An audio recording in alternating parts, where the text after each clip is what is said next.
भगवान से भगवान नाम अलग है, लेकिन भगवान नाम से भगवान अलग नहीं है। जैसे हम बोले राम, तो राम का नाम अलग हुआ और राम जी अलग हुए, लेकिन राम नाम से राम जी अलग नहीं हो सकते। भगवान से नाम अलग है, लेकिन नाम में भगवान अभिन्न है, विराजमान है। इसलिए जो नाम जप कर रहा है वो हर समय भगवान के सानिध्य में है। हम बोल रहे राधा राधा, तो राधा किशोरी हमारे जिह्वा में राधा नाम रूप में विराजमान है। नाम के अंदर भगवान है, और भगवान के अंदर सब ज्ञान, ऐश्वर्य, माधुर्य, प्रेम सब कुछ समाया हुआ है। अर्थात नाम जपने वाले को समस्त ज्ञान, ऐश्वर्य, माधुर्य, लीला सब कुछ प्राप्त हो जाएगा। बस तुम नाम जपते रहो। नाम, गोस्वामी जी की ये चौपाई तो सबने सुनी होगी। नाम लेत भव सिंधु सुखाही, करहु विचार सुजन मन माही। ऐ सुजन, ऐ सुंदर जानकार, ये बात मेरी जान लो कि नाम लेते ही भव समुद्र सूख जाता है। अब विचार करो कौन सा साधन श्रेष्ठ। नाम लेते ही भव समुद्र से पार होने की बात जाने दो, सूख जाता है। पूज्य पादुड़िया बाबा जी कहते हैं, ये चौपाई तो सब लोग गाते सुनते हैं, पर क्या मां तो समझ पा रहे हैं कि चौपाई क्या कह रही है? कि नाम से बढ़कर कुछ नहीं है, निरंतर नाम जप करो। पर कौन नाम जप करता है? कोई बिरला ही।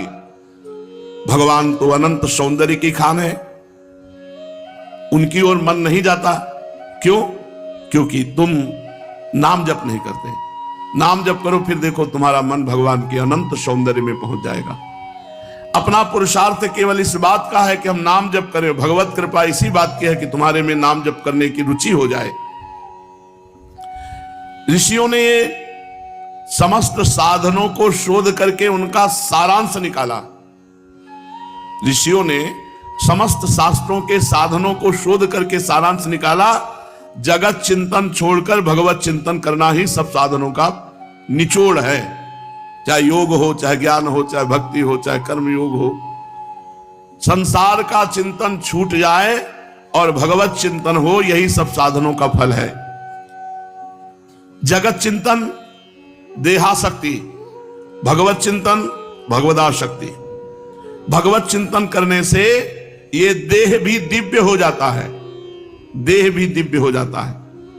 सर्वदा जो भगवान का चिंतन करते रहते हैं, भगवान नाम की रट लगा देते हैं, कलयुग स्पर्श नहीं करता ऐसे साधकों का।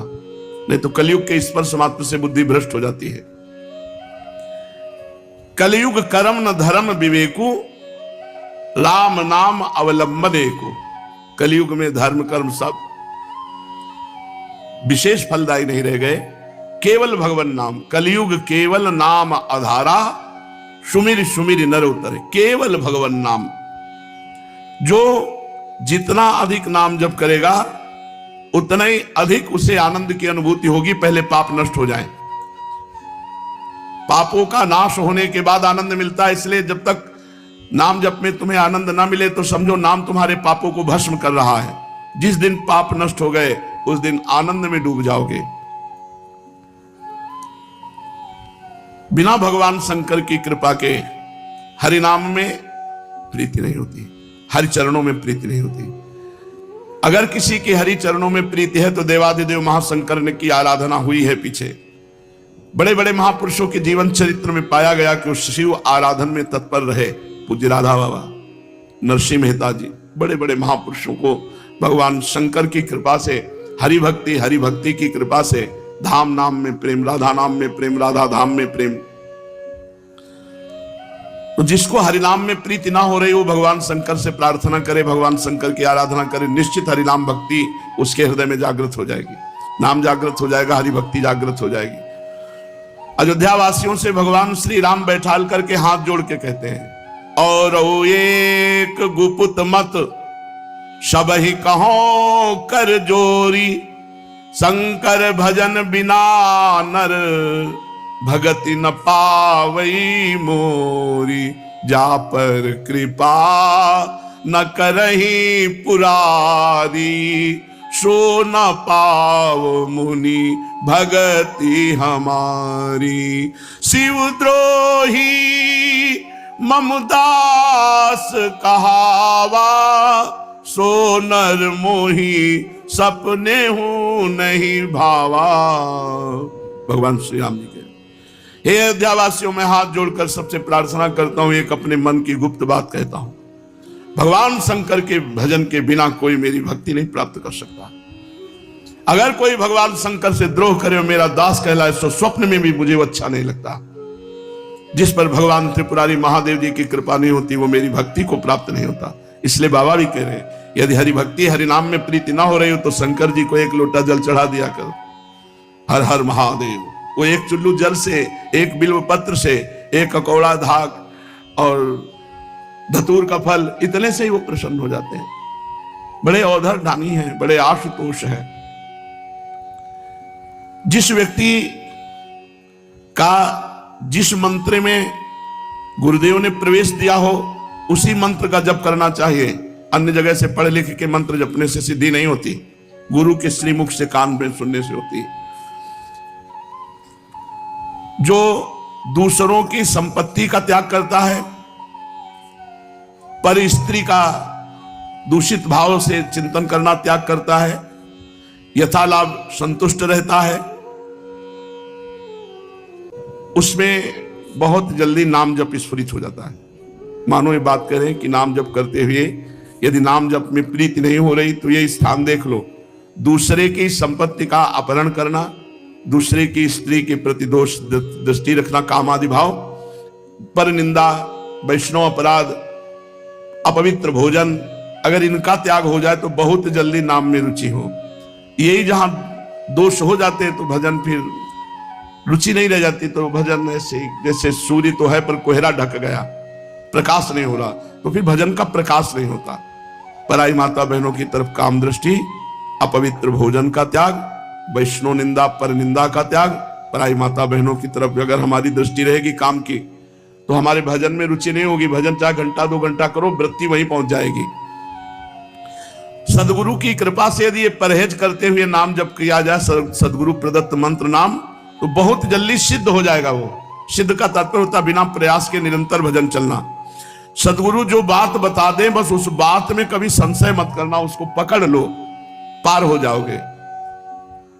जब कोई अधिक जप करने लगता है तो जप हृदय से उसकी नस नाड़ियों में और फिर रोम रोम में, फिर जहां बैठता है जिस जगह वहां परमाणु छा जाते हैं। विचारवान नहीं होता, विचारवान कभी प्रेमी नहीं होता। प्रेम में विचार, शर्त, सौदेबाजी, अनुकूलता ये सब नहीं होती, ये नहीं होती। प्रेम एकाकी, अपनी तरफ से प्यारे को। और इसमें जो खास बात है कि जब हम प्रियालाल के प्रेम मार्ग में चलते हैं तो बिल्कुल उतना ही पावर से संसारिक राग बढ़ता है। चढ़के मोम तुरंग पे चलिबो पावक, मोम के घोड़े पे बैठ के तो पिघल नहीं जाएगा आग में, लेकिन आपको निकलना है।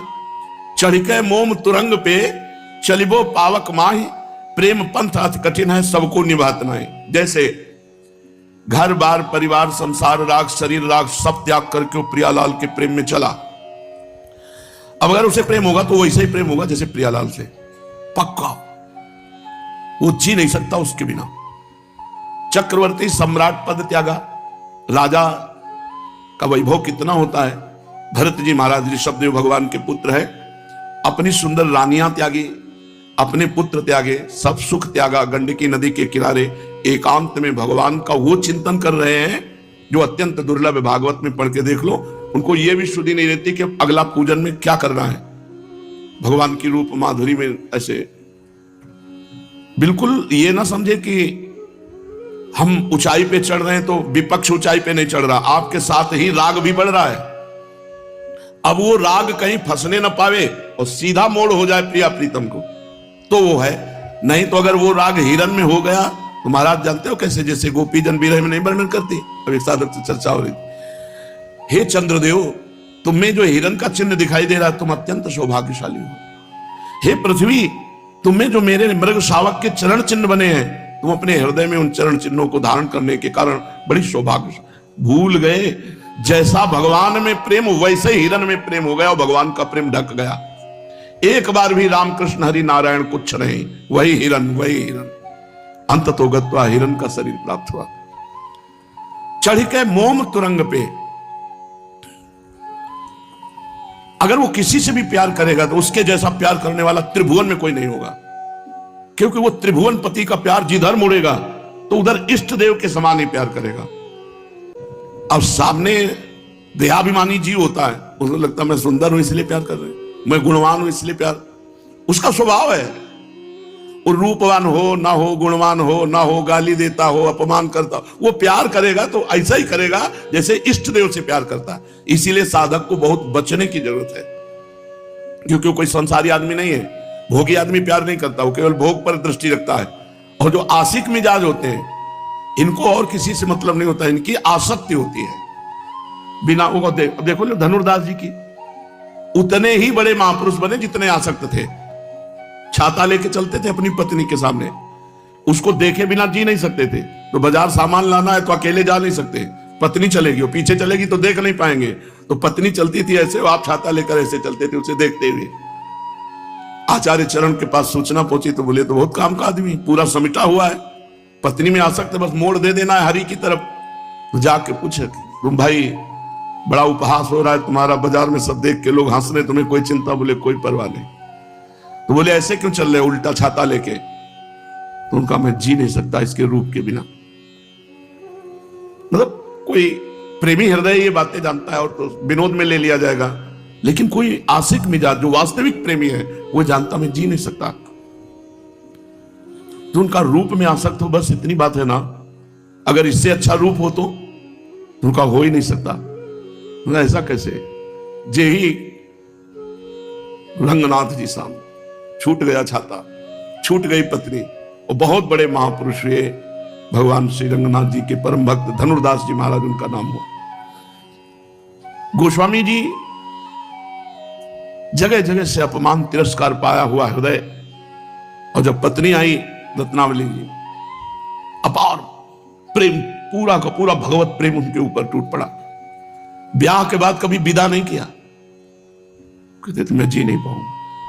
काम भाव नहीं था, प्रेम भाव और काम भाव में अलग। काम भाव में वो अपनी क्रिया की ओर तृप्त हो गया, उदासीन हो गया। प्रेमी, प्रेमी केवल आसक्ति की, रोम रोम में उसकी आसक्ति होती है। वो प्रेम बड़ा विचित्र कोटि का होता है। किसी गृह कार्य के लिए गए हुए थे, इतने में उनके पत्नी के भाई आए। गंगा पार ही ससुराल थी, राजापुर गंगा के उस पार, इस पार ससुराल। पत्नी ने कहा वो काम के लिए गए, चलो घर चलते थे, तो जाने नहीं देंगे। जो ही घर आए वो कहा पत्नी, बोले वो तो मायके गई, शाम के समय था, रात्रि में, कैसे कैसे, और छत से आंगन में। तो उनकी पत्नी ने देखा और कहा धिक्कार है तुम्हें, जितना तुम चाम से प्यार करते हो इतना राम से प्यार करते तुम महान हो जाते। बस मानो भगवान ने उस वचन से आसक्ति का मोड़ दे दिया। गोस्वामी जी दोबारा लौट के नहीं है, क्योंकि आशिक हृदय है ना, इसको चोट भी बहुत छोटी सी कंकड़ी भी बहुत पहाड़ की तरह लगेगी। प्रारंभ किया, पहली बात तो जो भगवान का आशिक है उसे कोई घसीट नहीं सकता। अगर घसीट ले तो उसे गिरा नहीं सकता, और अगर गिरा भी तो प्रीतम की गोद में होगा। अब उसका पतन नहीं हो सकता, पतन नहीं हो सकता। गोस्वामी जी इतने महान रघुनाथ जी के भक्त और इतने वैराग्यवान, कहीं पूरी जिंदगी में कभी कोई अन्य आसक्ति नहीं देखी गई। एक भरोसो, एक बल, एक आस विश्वास, एक राम घनश्याम हित, चातक तुलसीदास, चातक की तरह भगवान श्री राम से प्रेम किया। तो ये जो आसक्ति हृदय में उत्पन्न होती, बड़ी सुरक्षा की आवश्यकता है, बाढ़ की आवश्यकता है, संत सदगुरुदेव की नजर की आवश्यकता है। नहीं तो आशिक मिजाज वो जहां थोड़ा सा आह्लाद आया वो संसार की तरफ भटक जाएगा। साधक को आनंद के समय उदासीन रहना चाहिए। जब हृदय में भगवदानंद की स्फूर्ति हो रही हो तो उदासीनता होनी चाहिए। बहुत ही सुकोमल हृदय हो जाता है, बहुत ही। कोई झूठ से उससे कह दे हम आपके बिना जी नहीं सकते, आप चले गए तो हम कैसे रहेंगे, और इतनी गंभीरता से इस बात को लेता है कि वैसे तो नहीं है, अगर हम चले भी गए तो श्री जी तुम्हारे साथ रहेंगे। अंदर से संकल्प क्या बना, हम चले गए तो श्री जी तुम्हारे साथ रहेंगे। श्री जी से साथ दिला दे, तुम्हें पता नहीं चला, अब तुम्हारी पूरी बागडोर श्री जी के हाथ में पहुंच गई। संतों का हृदय एकदम, कहा तो गोस्वामी जी ने कि मक्खन के समान होता है, लेकिन कहा कविन पर कहे न जाना, क्योंकि निज परिताप द्रवै नवनीता और पर दुख द्रवै सो संत पुनीता। जो दूसरे के दुख को देखकर द्रवित हो जाए वही संत। तो ये जो साधुता का मार्ग है, पूरा निर्वाह करना बहुत कठिन है, क्योंकि पता नहीं जीवन की मोड़ पर कौन आकर के बोल दे कि मैं आपको बहुत प्यार करता हूं, उसका आशिक मिजाज स्वीकार कर ले कि हाँ ये प्यार करता हूं, मर गया पूरा। क्योंकि वो मोड़ पूरा होगा, अधूरा जीवन रहा नहीं है, अनन्य जीवन रहा है। तो अगर वो एक प्यार करेगा तो पूरा राम जी की तरह अनन्य होके करेगा, जैसे हिरन में भरत जी ने किया, पुरंजन ने पुरंजनी से किया, पूरा मतलब अष्ट प्रहर सेवा पूरी। कोई समझ नहीं सकता, नहीं समझ सकता, नहीं समझ सकता। हो सकता है तुम्हें देख के लगे कि बहुत नीच इंसान है, इस रूप में इतना गिरा हुआ। वो गिरा हुआ नहीं है, वो इतना आसक्त चित्त है कि उसकी महानता को तुम जान ही नहीं सकते हो। एक संत का रिक्शा में बैठा पति पत्नी जा रहे थे, पत्नी की तरफ उसकी और पीछे रिक्शा के लगे। पति धार्मिक प्रवृत्ति का था, वो बिल्कुल ऐसे जैसे बछड़ा गाय के पीछे लगा हो। रिक्शा रुकवाया, क्या बात है, आप पीछे क्यों दौड़ रहे? तो कुछ नहीं, आप जाइए। बोले आप हमारी पत्नी को देख रहे हैं ना? बोले बस इस रूप ने ऐसा मुझे घसीटा कि बस मुझे यही लग रहा है मैं हर समय देखता रहूं, हर समय देखता रहूं। पीछे पीछे उसके घर तक रिक्शा, रूपा शक्ति, बड़ा बावरापन चढ़ता है प्रेम में। और इस प्रेम को आर पार प्रियाजू तक पहुंचा देना केवल गुरुदेव के शासन में दम है, अन्यथा नहीं नहीं, वो कहीं भी फंस जाएगा। ऐसी जगह फंस सकता है, तुम सोचोगे कि ऐसा कैसे हो सकता है। ऐसा हो सकता है क्योंकि उसके पास बहुत बड़ा धन है आसक्ति का, और वो जिधर मुड़ेगा हाहाकार मचा देगा। तो इसीलिए कहा चढ़ के मोम तुरंग पे चलिबो पावक माही, प्रेम पंथ अति कठिन है, सबको निबहत आर पार केवल प्रियाजू तक ही प्रेम पहुंचना चाहिए। बीच में कहीं भी किसी वस्तु व्यक्ति स्थान का स्पर्श ना होना चाहिए। तो कह रहे भक्त्यैक यान्यत्र कृतार्थ मानिनो, कोई तीर्थों की भक्ति, पुरियों की भक्ति, धामों की भक्ति कर रहे हैं, बड़े धीरवान महापुरुष हैं, प्रणाम है। घर परिवार छोड़ करके तीर्थपुरियों में वास करना। धीरास तदेन तन्न वयम विदामः, कोई हरि की एकांत भक्ति कर रहा है, मैं उनको भी प्रणाम करता हूं। विवेचना नहीं कर सकता क्योंकि बहुत धैर्य की बात है एकांतिक भक्ति योग के द्वारा भगवान की आराधना करना। परंतु सब बात पीछे हो गई, परंतु लगते ही, परंतु श्री राधिका माधव वल्लभम न, जिसके जीवन में राधा माधव वल्लभ नहीं बने, वल्लभ माने तो सबसे प्यारे, जिसके जीवन में सबसे प्यारे राधा माधव नहीं बने, मुझे वो रुचता नहीं। सब करो बढ़िया है, मोक्ष मिलेगा, धाम मिलेगा, परम लाभ मिलेगा, लेकिन मेरे को, श्रीपाद कह रहे हैं, मेरे को रुचता क्या है? परंतु वृंदावन में वो संश्रया श्री राधिका माधव वल्लभम, वृंदावन की नवीन कुंजों में गलवहियां दिए हुए नव किशोरी नव किशोर जो वन विहार कर रहे हैं, इनमें जो आसक्त चित्त हैं, ये मेरे काम के हैं। इनका मैं संग करूंगा, इनकी चरण रज माथे पे लगाऊंगा, इनकी बात सुन, और सबको प्रणाम है। मुझे क्या, मुझे कोई लेना देना नहीं और किसी से। श्रीधाम वृंदावन ऊषर हृदय में भी दुष्ट आचरण करने वाले को भी, अधर्माचरण करने वाले को भी महाप्रेम में निमग्न कर देता है। महाप्रेम का स्वरूप क्या है? सर्वस्व से मन हटाकर एकमात्र प्रियालाल में लगा लेना। सर्वत्र से मन हट जाए और एकमात्र श्यामा श्याम में लगे, ये महाप्रेम। इसी से चरम अवस्था की उन्मादकारी महामाधुर्य रस की उपस्थिति उसके हृदय में पाई जाती है। पूज्यपाद श्री उड़िया बाबा जी महाराज, इष्ट देव के अनंत नाम है, अनंत रूप है, किंतु हमारा गुरु प्रदत्त नाम और रूप में ही अनन्य प्रेम होना चाहिए, अन्य नहीं। ये निर्णय कर लेना चाहिए। अब हमारे हृदय में चलेगा तो गुरु प्रदत्त ही। श्री राधा वल्लभ लाल को हृदय ध्यान मुख नाम, नहीं तो रसना कटो जो अन रटो निरख अन फुटो नयन। ये प्रारंभिक भक्ति नहीं, ये चरम अवस्था की पहुंची हुई भक्ति है, जो गुरु प्रदत्त नाम मंत्र इष्ट में अपने आप को अनन्य कर देता है।